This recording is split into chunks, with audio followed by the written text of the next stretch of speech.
Here it is, a 64.5 K-code engine in this blue 64.5 K-code convertible.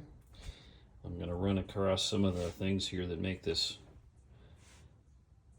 special, as well as extraordinarily rare. This is really going to be a video for people who are into the authenticity aspect of these cars, not just the aspects of the cars that make them K-codes and whatnot. So starting up front here in the corner, this is a real original Autolite tar top battery. Never had water in it. This is what the car received when it was new. Original battery cable here. These things are like hen's teeth to find nowadays. These were not produced and installed on cars for very long. I suspect it was probably because there was no rubber cover on here between the side apron and the positive cable. So I'm sure quite a few people touched this thing to the apron and got a pretty good spark. And Ford shortly thereafter changed the design of this and put a rubber covering over it. Many people don't know this. Everybody seems to think that a 64.5 Mustang should have a brown Bakelite starter relay. The truth is the point at which this car was built, they were putting these black starter solenoids on the cars, and has the Fomoco block rather than the script on top of it. You know, it doesn't mean that there might have been a car here or there that squeaked through with the brown one, but by this time, at least all the cars that I've seen have had the black starter relay on them. Moving over here to the air cleaners, the crown of the engine. That is a original paper air cleaner element. On these early cars, there were just 4 holes that went across, and then a half hole on each the top and the bottom. The gold base.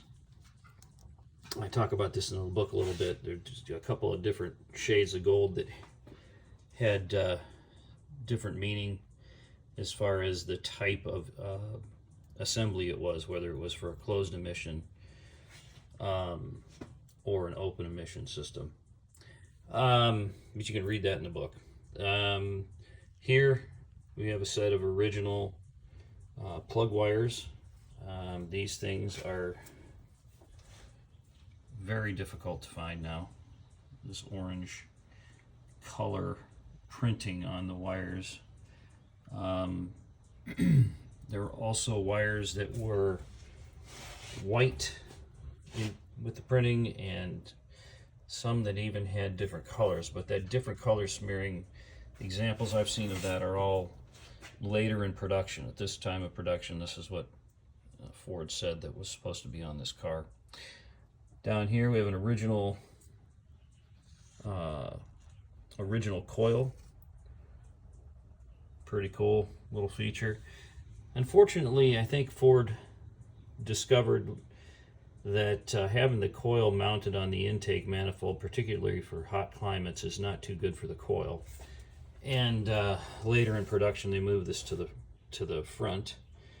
And after they got rid of the generator and the giant bracket that holds the generator in place, and replaced it with the alternator, which went down lower here. But another interesting thing is that they were phasing out these metal generator covers and just in favor of the neoprene cover that goes on the back. Particularly on a HiPo, where you're having to go and make adjustments to the valves and so forth. These things are really a pain in the rear end as far as getting the valve covers on and off of the engine. Really really a pain in the rear end to get that particular bolt off, and not just that, but to actually be able to work this valve cover off without banging it into something or whatever. Again, this car, only known example with an automatic choke. This is a C30FAJ carburetor on here, originally set up to have a choke stove. And the book goes into the detail on why it is that this car does not have a choke stove. It does have the original exhaust manifolds on it that do not have a choke stove. One of the other interesting things about HiPos of this time period is that spacer is longer, which brings the fan closer to the radiator here, as you can see. And there's no fan shroud.